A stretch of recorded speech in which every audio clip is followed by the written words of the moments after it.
Bonjour à tous, bienvenue dans ce nouveau numéro spécial de Cap Amérique, émission entièrement consacrée à l'élection américaine. Le pays a fait son choix, mais les résultats toujours se font attendre en raison des très nombreux votes par correspondance.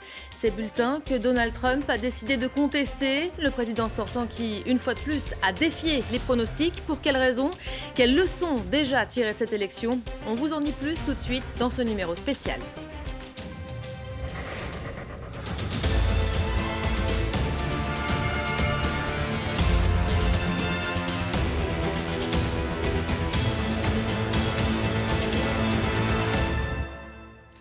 C'est l'une des images que l'on retiendra de ce scrutin, celle d'un dépouillement à rallonge dans les États où le vote par correspondance a séduit les foules. Crise du Covid oblige, de très nombreux Américains ont préféré éviter les bains de foule. Résultat, une élection qui joue les prolongations et qui se retrouve visée par de nombreuses contestations. Explication. La contre-attaque a démarré dans le Wisconsin, remportée par Joe Biden avec une avance de moins d'1%. Une marge qui permet, d'après la législation de cet État, de demander un nouveau décompte. C'est donc ce qu'a fait Donald Trump, qui a également déposé un recours pour suspendre le dépouillement en Pennsylvanie. Le président sortant redoute de perdre dans cet État où le vote par correspondance est toujours en cours de dépouillement. Le vote par correspondance, une question cruciale. Certains votes ont été comptabilisés, sont arrivés par la poste après la fin du scrutin du 3 novembre. Or, dans un certain nombre d'États, qui sont en particulier des États à bascule, la loi interdit de comptabiliser ce type de vote. Quel bulletin de vote a-t-on le droit de compter en fonction de la loi de chaque État ? C'est ça qui est en jeu. Et Donald Trump essaye de dire, et on va voir si ça marche pour lui ou pas, certains votes ont été pris en compte alors qu'ils n'auraient pas dû l'être dans le cadre de la loi même de certains États.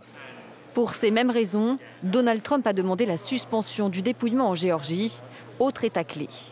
Dans la nuit de mardi, il avait menacé de saisir la Cour suprême, mais il devra d'abord respecter certaines règles. Il ne suffit pas de déclarer, il faut en faire la preuve. Après un certain nombre de décisions de première instance, s'il y avait recours et que les choses allaient jusqu'à la Cour suprême, en tout état de cause, une chose qui est certaine, c'est que, les juges de la Cour suprême, il y a fort à parier qu'ils resteront des magistrats, même si aujourd'hui la Cour suprême penche plutôt du côté conservateur, il y a peu de chances qu'elle s'immisce dans un dossier politique, en tout cas qu'elle tranche en faveur de tel ou de tel candidat à raison de sa couleur politique. Les multiples recours déposés par le président étaient prévisibles. Cela fait des mois que Donald Trump met en cause l'intégrité du processus électoral dans le cas d'une défaite et qu'il accuse sans preuve les démocrates de vouloir tricher. Voilà, scénario effectivement qui était attendu. Julie Assouli, bonjour. Vous êtes maître de conférence à l'université d'Artois. Merci d'être à nos côtés pour tenter de nous éclairer. Les Républicains se sont engagés dans ce bras de fer judiciaire. Encore faut-il que les requêtes soient jugées recevables par les différentes cours suprêmes locales, ce qui est très difficile visiblement. Oui, il ne suffit pas de dire qu'on va saisir la Cour suprême pour que la Cour suprême se saisisse d'un dossier. Il faut d'abord qu'il y ait une irrégularité qui soit prouvée.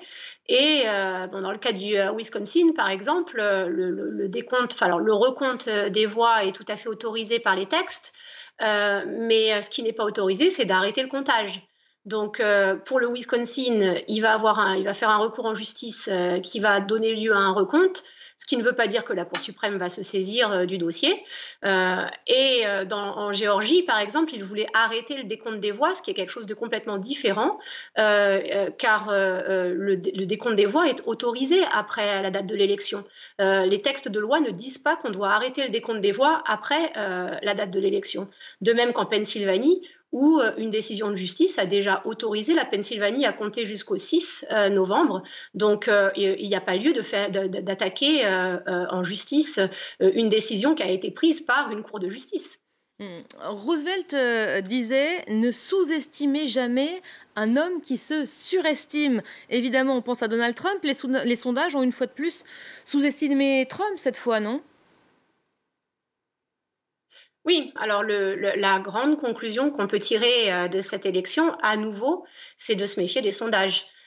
Il s'est produit exactement la même chose qu'en 2016.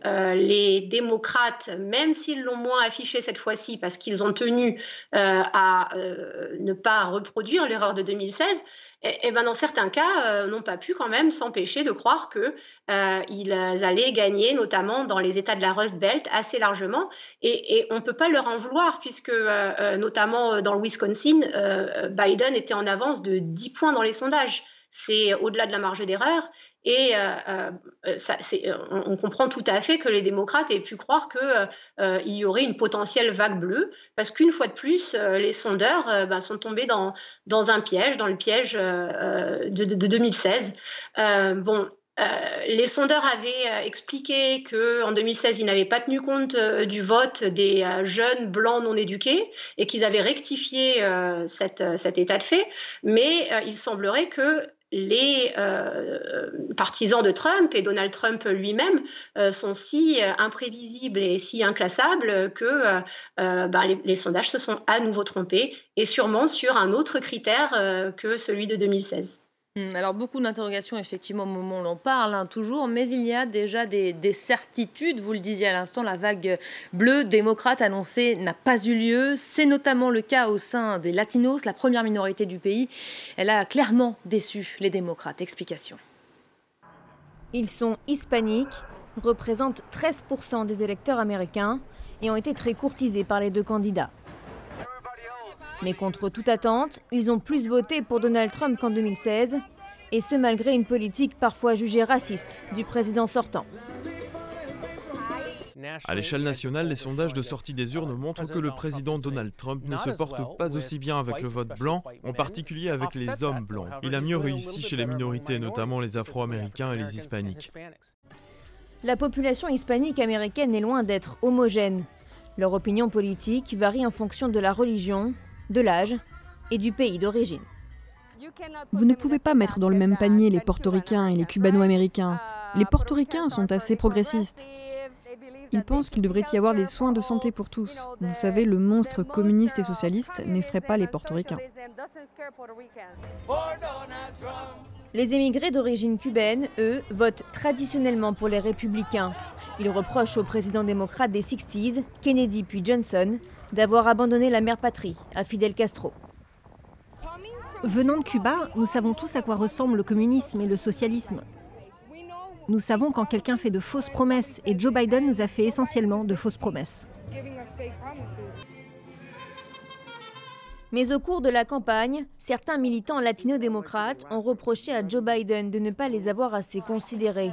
Un point de vue partagé par la jeune députée Alexandria Ocasio-Cortez, fraîchement réélue. Nous avons sonné l'alarme quant aux faiblesses des démocrates avec les latinos depuis un long moment. Il y a une stratégie et un chemin à suivre, mais l'effort nécessaire n'a simplement pas été fait. Une négligence qui s'est traduite dans les urnes.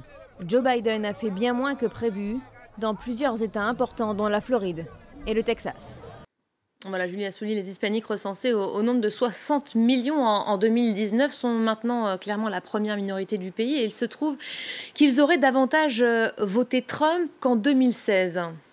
Oui, alors ce qui est fondamental, c'est ce que disait le reportage juste avant, qu'il y a plusieurs types de latinos. Tous les latinos ne sont pas les mêmes. Il y a des portoricains, des mexicains, des cubains. Il y a des latinos qui sont mieux intégrés que d'autres, et certains sont plus sensibles à l'économie que d'autres. Donc, beaucoup de latinos font confiance à Trump pour redresser l'économie. D'autres vont se méfier de Biden pour justement les questions économiques, et vont se méfier aussi des fausses promesses, comme le disait le reportage de Biden. Mais ce qui est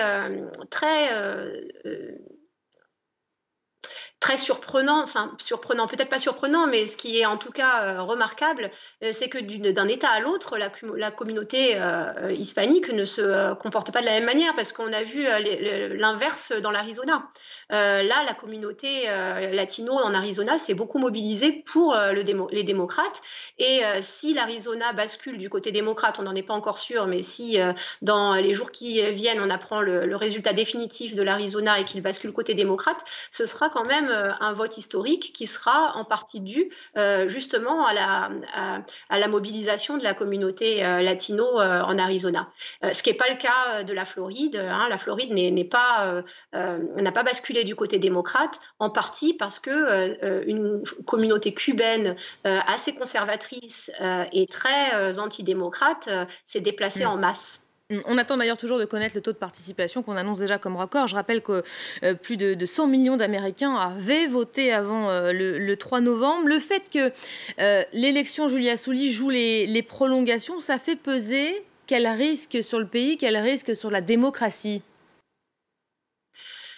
Je pense que le principal risque pour la démocratie à l'heure actuelle, c'est les tentatives répétées de Donald Trump d'invalider les votes par correspondance.